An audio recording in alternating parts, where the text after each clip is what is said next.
बिस्मिल्लाहिर्रहमानिर्रहीम। अस्सलाम वालेकुम दोस्तों, उम्मीद है आप सब खैरियत से होंगे। अल्लाह आप सबको ऐसे ही खुश रखे। अल्लाह ताला सारी कायनात का मालिक है, कोई भी चीज़ उससे छुपी नहीं। ज़मीन पर रहने वाली हर मखलूक अल्लाह ताला के गैज़ो गज़ब को जानती है।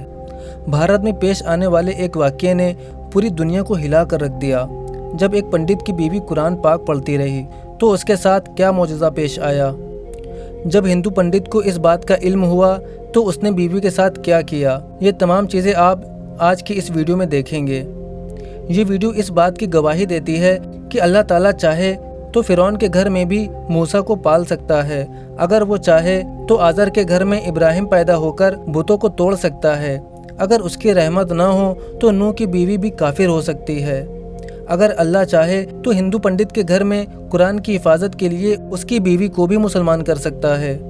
दोस्तों, वीडियो को आखिर तक लाजमी देखें ताकि आपका दिल ईमान से ताज़ा हो जाए। दोस्तों, दुनिया में इस्लाम तेज़ी के साथ फैल रहा है। 2050 या 60 में इस्लाम दुनिया का सबसे बड़ा मज़हब बन जाएगा। डॉक्टर जाकिर नाइक को हिंदुस्तान से इसलिए निकाला गया क्योंकि वहाँ के हिंदू हज़ारों की तादाद में रोज़ाना इस्लाम को कबूल कर रहे थे। हिंदुस्तान को इस बात का खतरा था कि आने वाले दिनों में हिंदुओं की तादाद कम हो जाएगी। हिंदुस्तान का बच्चा इस बात को जान चुका था कि मूर्ति पूजा गलत है। ये बुत ना तो हमें फ़ायदा दे सकते हैं और ना ही कोई नुकसान पहुंचा सकते हैं। दोस्तों, अब हम उस वाक़ये का जिक्र करते हैं जिसके बारे में हमने वीडियो में शुरू में बताया। दोस्तों, ये वाक़या भारत के रियासत कर्नाटक में पेश आया, जहां एक 50 साला हिंदू ऋषि अपनी जवान बीवी के साथ रहता था। ऋषि की शादी को कुछ ही साल हुए थे कि उसे अपनी बीवी के हरकत में शकूक नजर आने लगे। उसकी बीवी उसके पास बैठने के बजाय उससे दूर भागती। उसने देखा कि उसकी बीवी अक्सर रात को छत पर जाकर घूमा करती। कई बार उसने देखा उसकी बीवी बिस्तर पर मौजूद न होती। ऋषि अपनी बीवी पर शक करने लगा, कहीं उसकी बीवी का किसी और के साथ तो चक्कर नहीं। ऋषि अब चाहता था कि वो अपनी बीवी को रंगे हाथों पकड़े। उसने कई बार कोशिश की मगर हर बार उसे नाकामी का सामना करना पड़ा। ऋषि अगर घर में अचानक आता तो उसकी बीवी या तो कमरे में बंद मिलती या उसे देखकर अचानक खौफजदा हो जाती और दहशत के मारे कांपने लगती। वो बीवी के कमरे के बंद होने के बाद काफ़ी देर दरवाज़ा खटखटाता, फिर कहीं जाकर उसकी बीवी दरवाज़ा खोलती। फिर वो बीवी की हरकत को मशकूक समझकर कमरे की तलाशी शुरू कर देता, मगर उसे कमरे के अंदर कुछ भी ना मिलता। अब ऋषि अपनी बीवी की हरकत की वजह से काफ़ी परेशान रहने लगा। उसकी बीवी का नाम अमारा था। वो अमारा से बहुत मोहब्बत करता था। इन दोनों की ये प्यार की शादी थी। अमारा भी अपने खाविंद से इंतहा की मोहब्बत करती। उसने बड़ी कोशिश की कि उसका खाविंद उस पर शक ना करे, मगर वो इस शक को ख़त्म करने में नाकाम रही। ऋषि अमारा की वजह से परेशान होकर बीमार हो गया। डॉक्टरों की रिपोर्ट के मुताबिक उसे ब्लड कैंसर था। ये कैंसर आखिरी स्टेज पर था, लिहाजा डॉक्टरों के मुताबिक वो अपने बचे हुए दिन हंसी खुशी गुजारे। उसके पास ज़्यादा वक्त नहीं, वो ज़्यादा से ज़्यादा 2 माह जिंदा रह सकता है। ये खबर ऋषि पर पहाड़ की तरह गिरी और उसे रेजा रेजा कर दिया। वो हारे हुए जुआरी की तरह घर की जानिब चल पड़ा। वो बेड पर लेटकर सोचने लगा कि अब मैं चंद दिनों का मेहमान हूँ, मौत मेरे सामने है, मैं मौत से टकराने वाला हूँ। उसकी बीवी उससे पूछने लगी, आज आप टेस्ट करवाने के लिए अस्पताल गए थे, डॉक्टरों ने क्या कहा? बहुत असरार करने के बाद शौहर बीवी को बताते हुए रो पड़ा। डॉक्टरों के मुताबिक उसे ब्लड कैंसर है, वो आखिरी स्टेज पर है। अमारा ने मुस्कुराते हुए शौहर को हौसला दिया कि आप परेशान न हो, मेरे पास एक चीज़ है जिसके पीने से आपके जिस्म की तमाम बीमारियां ठीक हो जाएंगी। उस चीज़ ने मौत को देखने वालों को भी ठीक कर दिया, लेकिन मेरी एक शर्त है, जब आप सेहतमंद हो जाए तो जो मैं आपको कहूँगी वो मेरी बात आपको मानना होगी, चाहे आपका दिल उस बात को माने या ना माने।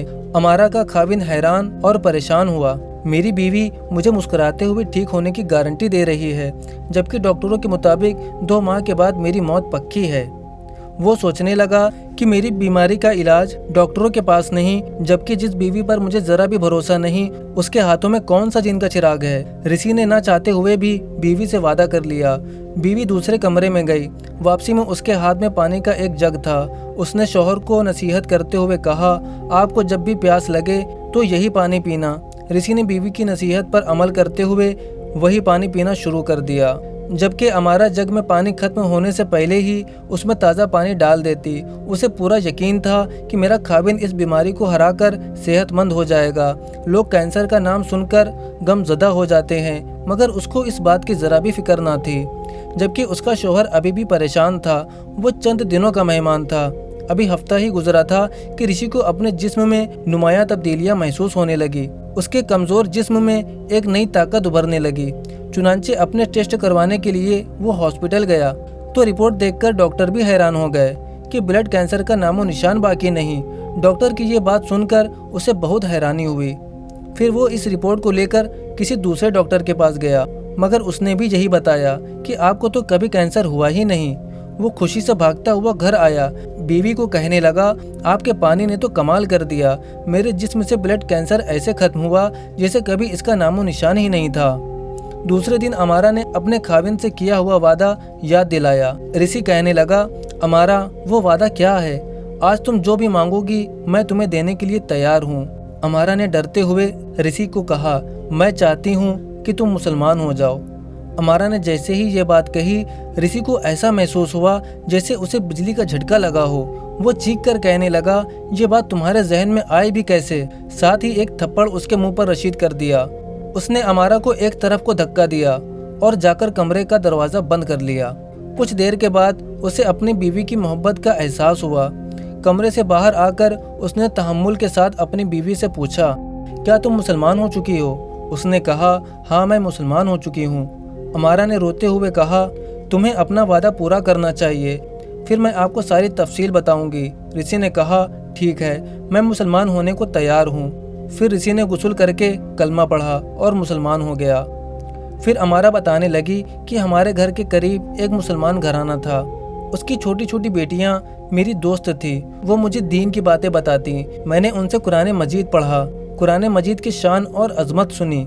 चुनांचे मैं 10 साल की उम्र में मुसलमान हो चुकी थी, जबकि मेरी सहेलियों के अलावा किसी को भी पता नहीं था कि मैं मुसलमान हो चुकी हूँ। मुझे इस्लाम से मोहब्बत थी, लिहाजा मैं शादी के बाद भी चोरी छुपे कुरान मजीद पढ़ती।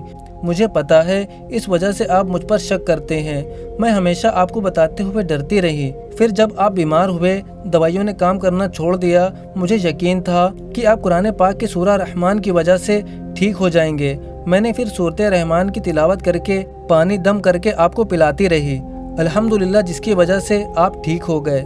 खाविन को भी यकीन हो गया कि इस्लाम सच्चा दीन है, कुरान पाक अल्लाह की किताब है और मोहम्मद सल्लल्लाहु अलैहि वसल्लम अल्लाह के रसूल हैं। चुनांचे वो भी इस्लाम का सच्चा पैरोकार बन गया। दोस्तों, कुरान पाक अल्लाह की आसमानी किताब है। इसमें न सिर्फ शिफा है बल्कि ये नूर हिदायत का जरिया है। ये तो दिलों के जंग भी उतार देता है।